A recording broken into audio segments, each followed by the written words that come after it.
ไปเอาพวกตัวไหนไปส่ง ว่าเราสิห้ามาคุยเนาะ ไม่ได้กินเลยครับ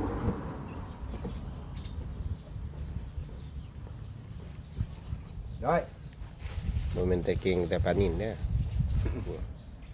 เอ็ดแนวว่าให้ลองกินก็เฮ็ดได้เด้อ ให้ร้ายเด้อแมวแมวแมวแมว ไม่ยังเราบ่มีบักน้ำดอก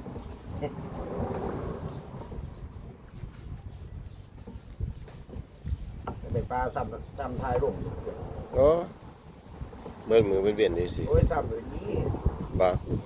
มันว่าอันสิอันเอาอันไปมักเด้ล่ะเพิ่นว่าเห็นปลาบางนี้หลายข่อยอันสิส่วนอันเราไปหว่านแหว่าซั่น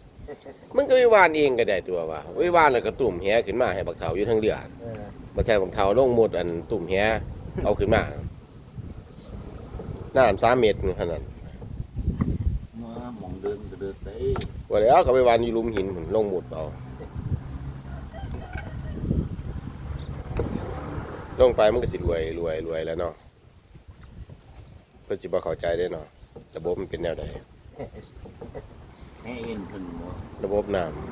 ำ ผมไหลเลยทั้งลุม